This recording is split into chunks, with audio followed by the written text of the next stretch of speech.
हुजूर जी की और बाबा जी की प्यारी साध संगत जी, आप सभी को प्यार भरी राधा स्वामी जी संगत जी। वीडियो को शुरू करने से पहले एक विनती है, हमारे चैनल को जरूर सब्सक्राइब कर लीजिए और वीडियो को लाइक करना मत भूलिए। कमेंट और में राधा स्वामी जी जरूर लिख दीजिए और अपने शहर का नाम जरूर लिखें। संगत जी, नए साल के दूसरे दिन बाबा जी देश छोड़कर विदेश चले गए। बाबा जी सकुशल डेरा छोड़कर दुबई पहुंच चुके हैं जी। और परसों रविवार को एक ऐसा भव्य कार्यक्रम होने जा रहा है जो आज से पहले दुबई में कभी नहीं हुआ। सुनने में आ रहा है कि दुबई के कुछ शेख भी बाबा जी के इस भव्य प्रोग्राम में हिस्सा लेंगे करेंगे। बाबा जी आज सुबह डेरे में सत्संग पंडाल में संगत को दर्शन देने के बाद वहां से सीधा दुबई के लिए निकल गए हैं जी। आज सुबह डेरे में आखिरी 15 मिनटों के दौरान ऐसा कुछ हुआ जिसने वहां मौजूद पूरी संगत को भावुक भी कर दिया जी और हैरान भी कर दिया। इसके साथ साथ आज बाबा जी किस समय डेरा छोड़कर निकले और किस समय दुबई पहुंचे, इन सभी बातों का पूरा विवरण हम आपसे साझा करने जा रहे हैं जी। जो संगत दुबई पहुंची है जी, उन्हें दिल से बहुत बहुत बधाई जी। साथ ही हम यह भी कोशिश करेंगे कि दुबई में होने वाले इस भव्य प्रोग्राम में जो कुछ भी होगा हम आपके समक्ष रख सकें जी। सबसे पहले आप सभी से मेरा निवेदन है कि हमारे चैनल को सब्सक्राइब जरूर करें जी और बेल आइकन दबाकर जरूर क्लिक कर दे जी, ताकि आने वाली हर वीडियो समय पर आप तक पहुंच सके जी। संगत जी, आज सुबह बाबा जी दुबई के लिए प्रस्थान कर चुके। जानकारी के अनुसार बाबा जी लगभग सुबह 11 बजे डेरा छोड़कर एयरपोर्ट के लिए निकले जी और करीब 2:30 के आसपास दुबई पहुंच गए जी। परसों दुबई के शाहजहां एक्सपो सेंटर में बाबा जी और हजूर जी दर्शन देंगे और वहां के कुछ शेख भी इस कार्यक्रम में बाबा जी और हजूर जी के दर्शन करेंगे जी। और वहां परसों प्रश्न उत्तर कार्यक्रम आयोजित किया जाएगा। आज की सुबह की एक विशेष बात यह रही कि बाबा जी नियमित सुबह वाले सत्संग में पहले तो उपस्थित नहीं हुए। सुबह 10 बजे जब सत्संग शुरू हुआ तब बाबा जी मंच पर नहीं आए। ठीक ऐसा ही कल नए साल के दिन भी देखने को मिला था जी। कल 1 जनवरी को संगत की संख्या बहुत अधिक थी, क्योंकि सभी की यही भावना थी कि साल के पहले दिन यदि सदगुरु के दर्शन हो जाए तो इससे बेहतर शुरुआत क्या हो सकती है। सत्संग शुरू होने के लगभग 35 मिनट बाद अचानक मंच की ओर से सूचना मिली और बाबा जी सत्संग में पधारे। अब जैसे ही यह खबर संगत तक पहुंची जी, पूरे पंडाल में खुशी की लहर दौड़ गई। पंडाल में बैठी संगत को पहले से यह पता नहीं होता कि बाबा जी आएंगे या नहीं, लेकिन जैसे ही पर्दा खुला और सदगुरु के दर्शन हुए, संगत का उत्साह देखते ही बनता था जी। सदगुरु के दर्शन मात्र से ही मन और आत्मा दोनों तृप्त हो जाते हैं। फिर इसके बाद बाबा जी लगभग 10:35 से 10:45 तक स्टेज पर बैठे और फिर कोठी की ओर प्रस्थान किया जी। वहां से लगभग 11 बजे वो एयरपोर्ट पहुंचे जी और 1:15 के आसपास दुबई के लिए रवाना हो गए जी। लगभग 2:30 बाबा जी दुबई पहुंच चुके थे। परसों होने वाले कार्यक्रम के बारे में संगत को पहले से ही अंदाजा है, क्योंकि पिछले साल विदेशों में हुए कार्यक्रमों में भी यही व्यवस्था रही थी जी। कभी बाबा जी स्वयं प्रश्नों के उत्तर देते थे और कभी हजूर जी संगत के सवालों का समाधान करते थे जी। इस बार भी कार्यक्रम का स्वरूप कुछ ऐसा ही रहेगा जी। कार्यक्रम के दौरान पैदल दर्शन भी होंगे और कुल मिलाकर यह कार्यक्रम लगभग 1.5 घंटे का होगा जी। लेकिन इस बार दुबई का यह प्रोग्राम बहुत ही भव्य होगा जी। दुबई और आसपास के क्षेत्रों यूएई, मस्कट, कतर और अन्य जगहों में काम करने वाली संगत बड़ी संख्या में इस कार्यक्रम में शामिल होने वाली है जी। संगत जी, विदेश में रहकर सेवा करने वाले इन भाई बहनों को साल में शायद एक ही मौका मिलता है जी, जब वो सदगुरु के दर्शन कर पाते हैं। ऐसे में सदगुरु के दर्शन मिलना सचमुच बड़े भाग्य की बात है जी। और हर संगत के लिए यह पल बेहद अनमोल होता है और इस समय वहां संगत की संख्या काफी अधिक हो चुकी है। हमारे स्वयं के परिचित भाई भी वहां मौजूद हैं, जो कि हो सकता है कि हमें प्रश्न उत्तर भेजें। वो सभी इस समय ओमान से वहां शाहजहां पहुंच चुके हैं जी। यहां एक बात विशेष रूप से विचार करने योग्य है जी। दुबई एक ऐसा शहर है जहां का शासन मुस्लिम शासकों के हाथों में है। यूएई एक देश है और उसके भीतर दुबई 4, जहां ओमान जैसे अलग अलग शहर आते हैं। आमतौर पर कई मुस्लिम देशों में केवल इस्लाम धर्म को ही प्राथमिकता दी जाती है और अन्य धर्मों के प्रचार प्रसार पर सख्त पाबंदी होती है। लेकिन यूएई और विशेष रूप से दुबई की यही सबसे बड़ी विशेषता है कि वहां मंदिर भी है, मस्जिदें भी हैं और चर्च भी मौजूद हैं जी। गुरुद्वारे भी मौजूद हैं। दुबई और आसपास के सभी शहर बहुत ही शांतिप्रिय और अहिंसावादी किस्म के शहर हैं जी। दुबई में दुनिया के अलग अलग देशों के लोग रहते हैं, वही काम करते हैं और वही अपना जीवन बिताते हैं। वहां के शेख सभी धर्मों और संस्कृतियों का सम्मान करते हुए लोगों को अपने अपने धर्म के अनुसार आस्था व्यक्त करने की पूरी अनुमति देते हैं। इसी परंपरा के तहत दुबई के शेखों का बाबा जी के प्रति भी गहरा प्रेम और आदर है। जी, आपको याद होगा जी, पिछले साल जब बाबा जी दुबई गए थे तो वहां के शेख खुद बाबा जी को लेने एयरपोर्ट पहुंचे थे और बाबा जी से गले मिलते हुए एक फोटो भी बहुत वायरल हुई थी। जी संगत जी, बाबा जी के दुबई प्रवास के दौरान जो भी व्यवस्थाएं होती हैं वो वहां के शेख स्वयं संभालते हैं। कुछ शेखों ने बाबा जी से नामदान भी लिया हुआ है जी, और वो कई बार डेरा भी दर्शन के लिए आते रहते हैं। एक स्पोर्ट्स सेंटर में होने वाले कार्यक्रमों की सारी व्यवस्था भी वही देखते हैं। दुबई में बाबा जी के जितने भी कार्यक्रम होते हैं उनमें उनकी सहभागिता बहुत सक्रिय रहती है। इसी क्रम में दुबई में बनने वाले सत्संग घर का भी उल्लेख करना जरूरी है।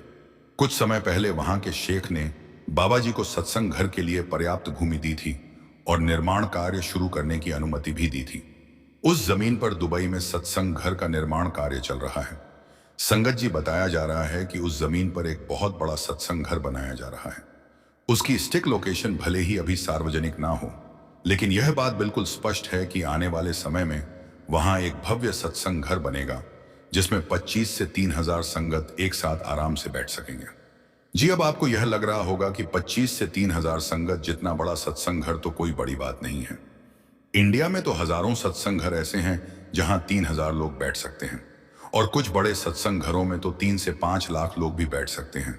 हाँ, ये बात बिल्कुल ठीक है, लेकिन दुबई जैसे मुस्लिम कंट्री में 25-30 हजार संगत के बैठने जितना सत्संग घर बनना भी अपने आप में एक बहुत बड़ी बात है जी। और वो भी तब जब वहां के शेख ने खुद इस सत्संग घर का जिम्मा उठाया है। संगत जी, यह अपने आप में बहुत ही बड़ी बात है जी कि बाबा जी से हर धर्म के लोग कितना प्रेम करते हैं। यह सब केवल और सिर्फ केवल मालिक की अपार दया का परिणाम है जी। सतगुरु हर समय इतनी भागदौड़ करते हैं, इतनी मेहनत करते हैं, और वो सब हमारे लिए करते हैं। कौन सा जीव कहाँ रो रहा है, वो है, कौन उन्हें याद कर रहा है, किसके मन में कैसी पीड़ा है, यह सब सदगुरु को देखना पड़ता है। सदगुरु वही है जिन्होंने इस पूरी सृष्टि की रचना की है। उनके लिए दुबई क्या है, यूके क्या है, चीन क्या है, सब एक समान। जब तक हम भीतर से अनुभव नहीं करते तब तक हमें पूरा विश्वास नहीं होता कि वही बनाने वाले हैं और वही सब कुछ करने वाले हैं। कई बार यह प्रश्न भी उठता है कि ऐसा क्यों होता है जी। इस पर हजूर जी समझाते हैं कि आज के समय में पढ़ाई कठिन जरूर है और पढ़ाई करना आवश्यक भी है जी, लेकिन इसका यह अर्थ बिल्कुल नहीं है कि सब कुछ केवल पढ़ाई तक ही सीमित है। हजूर जी साफ कहते हैं कि हमारा असली लाभ इसी में है कि हम मालिक की रजा में उसके बहाने में रहना सीख लें। वही सच्चा सुख है, वही सच्ची शांति है। हजूर जी समझाते हैं कि मालिक हर एक को देख रहा है। समय जरूर लगता है, लेकिन अतः मालिक सबको सफलता भी देता है जी। इसी दौरान किसी ने प्रश्न भी किया था कि क्या सुख और दुख पहले से ही हमारे जीवन में लिखे होते हैं। इस पर हजूर जी ने बड़े ही स्पष्ट तरीके से कहा था कि सुख दुख हमारे कर्मों से जुड़े होते हैं। जैसे कर्म हम करते हैं वैसा ही फल हमें मिलता है जी, कभी कभी सुख के रूप में तो कभी कभी दुख के रूप में। लेकिन हजूर जी आगे फरमाते हैं कि जब इंसान परमात्मा के मार्ग पर चल पड़ता है तो उसे यह अनुभव होने लगता है कि यह सुख दुख उसके लिए बहुत मायने नहीं रखते। जब हम भजन और बंदगी में लग जाते हैं तो हम सुख दुख के दायरे से ऊपर उठने लगते हैं। इसीलिए हजूर जी कहते हैं कि हमें अपने हिस्से का सिमरन लगातार करते रहना चाहिए। जैसे सिमरन गहरा होता जाता है वैसे वैसे हम सुख और दुख के बंधन से ऊपर उठते चले जाते हैं। फिर आगे किसी ने सवाल किया कि जो हम बाहर की सेवा करते हैं क्या उसी के सहारे परमात्मा को पाया जा सकता है। इस पर हजूर जी ने बड़े स्नेह से समझाया था जी। कहा था कि बाहरी सेवा एक रास्ता है, वो रास्ता जो हमें भजन सिमरन के माध्यम से मालिक तक पहुंचाने में मदद करता है। सेवा करने से हमारे मन में विनम्रता आती है, अहंकार कम होता है। लेकिन यह सोच लेना कि केवल सेवा करने से ही मालिक मिल जाएगा तो सही नहीं है। हजूर जी कहते हैं कि सबसे बड़ी सेवा तो मालिक के नाम की कमाई है, शब्द की कमाई है। इसके बाद एक और प्रश्न उठा जी कि क्या हम अपनी किस्मत खुद लिखते हैं या मालिक हमारी किस्मत लिखता है। तो हजूर जी ने साफ शब्दों में कहा था जी कि भगवान हमारी किस्मत नहीं लिखता बल्कि हम स्वयं अपनी किस्मत लिखते हैं। हम जैसे कर्म करते हैं उसी आधार पर हमारी किस्मत बनती है और उसी को हमें भोगना पड़ता है।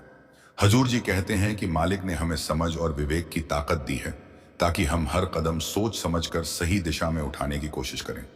हजूर जी यह भी बताते हैं कि हम कर्मों के बंधन से बच भी सकते हैं अगर हम मालिक पर पूरा विश्वास रखकर जीवन में आगे बढ़ें। इसीलिए वे बार बार कहते हैं कि हमें हमेशा मालिक पर अटूट भरोसा बनाए रखना है। फिर आगे किसी ने यह प्रश्न भी किया था कि कई बार ना हम बाबा जी की कसम खा लेते हैं या किसी और को बाबा जी की कसम दे देते हैं, तो क्या ऐसा करना सही होता है या ऐसा करना चाहिए या नहीं, और क्या इसका हमारे जीवन पर कोई प्रभाव पड़ता है? तो इस पर हजूर जी ने बहुत ही खुलकर बात समझाई थी। जी, हजूर जी फरमाते हैं कि कसम खाने से वास्तव में कोई विशेष फर्क नहीं पड़ता। यह तो केवल बातचीत का एक तरीका बन जाता है, जहां हम कभी कभी किसी से कह देते हैं कि तुझे कसम है। कसमों से अपने आप कुछ नहीं बदलना। हजूर जी फरमाते हैं कि वैसे तो बेहतर यही है कि कसम ना खाई जाए। अगर हम किसी से वादा करते हैं तो उसे निभाने की पूरी कोशिश भी करनी चाहिए, और बहरा अगर हमें लगता है कि हम वादा पूरा नहीं कर पाएंगे तो कसम भी नहीं खानी चाहिए।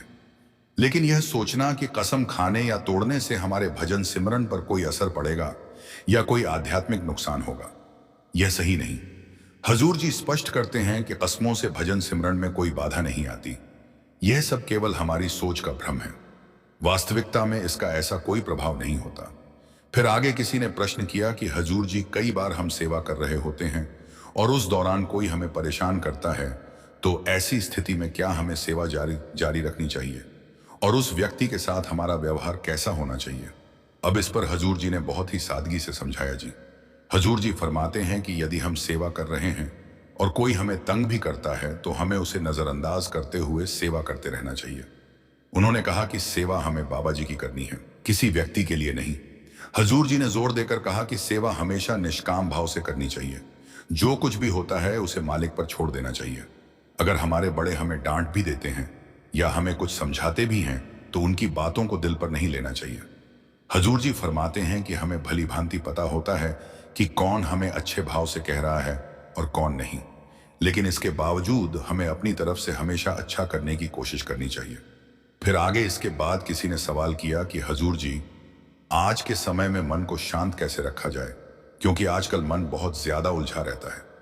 इस पर हजूर जी ने कहा कि या तो हमें भजन सिमरन करना चाहिए या फिर परमात्मा से जुड़े किसी आध्यात्मिक ग्रंथ का पाठ करना चाहिए जिससे मन को शांति मिल सके। हजूर जी फरमाते हैं कि आजकल हम ज्यादातर समय मोबाइल पर लगे रहते हैं। हमें मोबाइल का जरूरत से ज्यादा इस्तेमाल नहीं करना चाहिए। अगर मोबाइल देखना भी है तो एक सीमित दायरे में रहकर देखना चाहिए, बहुत कम समय के लिए करना चाहिए। जो चीजें हमें बार बार बाहर की ओर खींचती हैं, ना उन चीजों को बार बार देखने से बचना चाहिए। जी, हजूर जी फरमाते हैं कि अगर हम संत मत की किताबें पढ़ें, सत्संग में जाएं तो धीरे धीरे हमारे मन में सच्ची शांति आने लगेगी। फिर आगे किसी ने कहा कि हजूर जी, कई बार ना कुछ सत्संगी ऐसे भी होते हैं जिन्होंने नाम दान लिया होता है, लेकिन फिर भी वो शराब पीते हैं या नशा करते हैं, तो क्या ऐसे लोगों को सत्संगी कहा जा सकता है? अब इस पर हजूर जी ने समझाया। हजूर जी फरमाते हैं कि बेटा, कर्मों का हिसाब किताब तो सभी को देना पड़ता है, लेकिन उन्होंने यह भी कहा कि सत्संगियों को यह हिसाब और भी ज्यादा देना पड़ता है, क्योंकि उन्हें पता होता है कि क्या सही है और क्या गलत। जानबूझकर अगर कोई गलती को दोहराता है तो उसका उत्तरदायित्व भी उतना ही बड़ा हो जाता है। हालांकि हजूर जी ने यह भी स्पष्ट किया कि हमें किसी की जांच पड़ताल या परख नहीं करनी है। यह सब मालिक बेहतर जानता है कि किसके साथ क्या करना है। हमें सब कुछ मालिक पर ही छोड़ देना चाहिए। फिर इसके बाद किसी ने हजूर जी से सवाल किया कि हजूर जी, हमारे मन में कई बार गंदे या नकारात्मक विचार आ जाते हैं, उन्हें कैसे दूर किया जाए, उनसे कैसे बचा जाए? और साथ ही कई बार हम पढ़ाई भी करते हैं,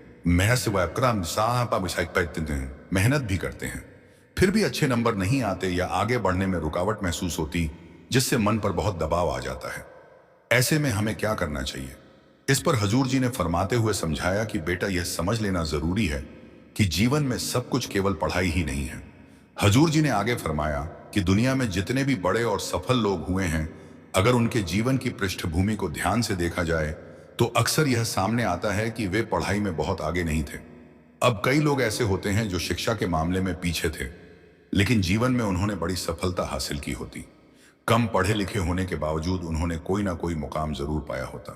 किसी ने कोई महत्वपूर्ण खोज की, किसी ने बिजली जैसी क्रांतिकारी खोज से दुनिया को बदल दिया।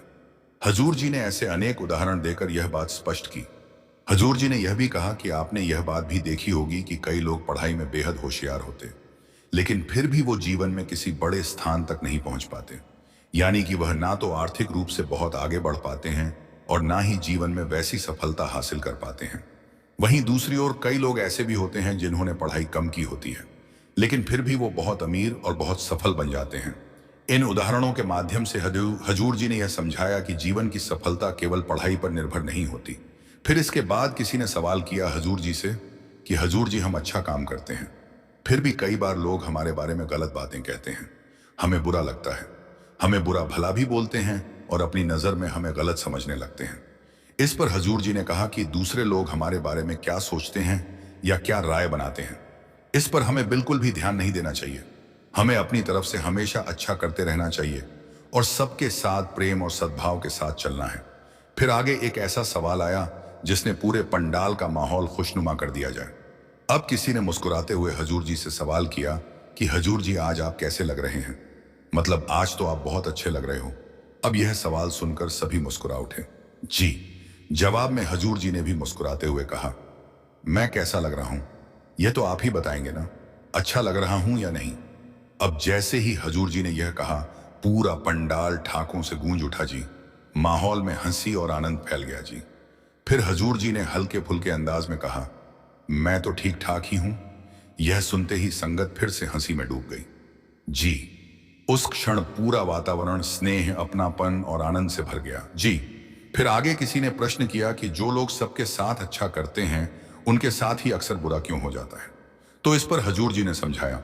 हजूर जी फरमाते हैं कि बेटा, जिसके साथ हम भलाई कर रहे होते हैं ना, और वही व्यक्ति हमारे साथ गलत व्यवहार करता है, उसके पीछे भी हमारे और उसके कर्मों का कोई ना कोई हिसाब जुड़ा होता है।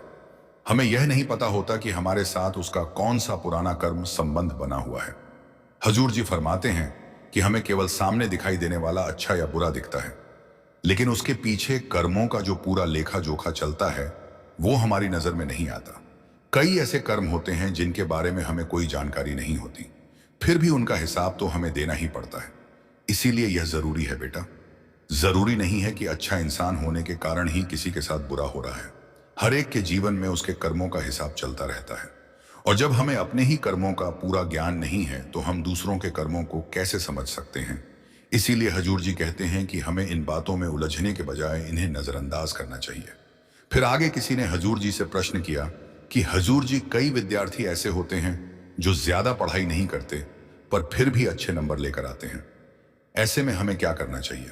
तो इस पर हजूर जी ने फरमाया कि हमें अपने अस्तित्व और अपने मूल्य को केवल परीक्षा तक सीमित नहीं रख देना चाहिए। बेटा, अक्सर हम पूरी जिंदगी को एक ही परीक्षा के परिणाम पर टिका देते, जबकि जीवन केवल परीक्षाओं का नाम नहीं है। हजूर जी आगे फरमाते हैं कि मालिक सबका भला करता है। यह जरूरी नहीं है कि सब कुछ केवल परीक्षा के सहारे ही तय हो। इसीलिए बेटा, हमें अपना आत्मविश्वास बनाए रखना चाहिए और जीवन में आगे बढ़ने की कोशिश करती रहनी चाहिए, ना कि एक ही पड़ाव पर रुक जाना चाहिए। फिर आगे किसी ने सवाल किया, हजूर जी से सवाल किया कि हजूर जी, जो लोग अनजाने में कोई गलती कर बैठते हैं, क्या उन्हें भी अपने कर्मों का हिसाब देना पड़ता है? तो हजूर जी ने बहुत ही अच्छे तरीके से समझाया जी। हजूर जी फरमाते हैं कि बेटा, हम सभी से जीवन में गलतियां होती, लेकिन जरूरी यह है कि हम उन गलतियों से सीख लें। हमें एक ही गलती को बार बार दोहराने की आदत नहीं डालनी चाहिए। उन्होंने आगे फरमाते हुए कहा कि इस दुनिया में ऐसा कोई इंसान नहीं है जिसने कभी भूल ही ना की हो। गलती करना मानव स्वभाव है, लेकिन उन गलतियों से सीखकर आगे बढ़ना ही असली समझदारी है। फिर आगे किसी ने पूछा कि हजूर जी, हम बहुत मेहनत करते फिर भी सफलता हाथ नहीं लगती, तो ऐसे में हमें जीवन में क्या करना चाहिए? तो इस पर हजूर जी ने कहा कि जीवन में सबसे पहले धैर्य रखना बहुत जरूरी। किसी भी मंजिल तक पहुंचने में समय लगता है। हमें अपनी ओर से पूरी मेहनत करनी चाहिए और परिणाम को लेकर अधीर नहीं होना चाहिए। हजूर जी ने बहुत ही अच्छे तरीके से स्पष्ट किया जी कि मेहनत करना हमारा काम है और प्रयास करने वालों का साथ परमात्मा स्वयं देते हैं। यह सोचना गलत है कि यह बातें केवल साधारण लोगों पर लागू होती है और सत्संगियों पर नहीं। उन्होंने आगे फरमाते हुए कहा कि यह नियम सभी पर समान रूप से लागू होता है। फिर इसके बाद किसी ने हजूर जी से प्रश्न किया कि हजूर जी, जो लोग जन्म से नेत्रहीन होते हैं, क्या वो भजन सिमरन नहीं कर सकते? क्या उन्हें नामदान नहीं मिल सकता? इस पर हजूर जी फरमाते हैं कि जो लोग जन्म से अंधे होते हैं उनके कर्म अवश्य गहरे होते हैं, लेकिन इसका यह अर्थ नहीं, बिल्कुल भी नहीं है कि वे भक्ति नहीं कर सकते। हजूर जी समझाते हैं कि महाराज जी और बाबा जी ने स्वयं कई नेत्रहीन लोगों को नाम दान दिया है। अंधे लोग भी भजन सिमरन कर सकते हैं और भक्ति के मार्ग पर चल सकते हैं। आगे उन्होंने फरमाते हुए समझाया कि अतः सब कुछ मालिक की इच्छा पर निर्भर करता है। वो जिसे चाहे नाम दान दे सकते हैं और जिसे ना चाहे ना भी दे। यह सब कुछ पूरी तरह से मालिक की मौज और राधा स्वामी जी पाठ है।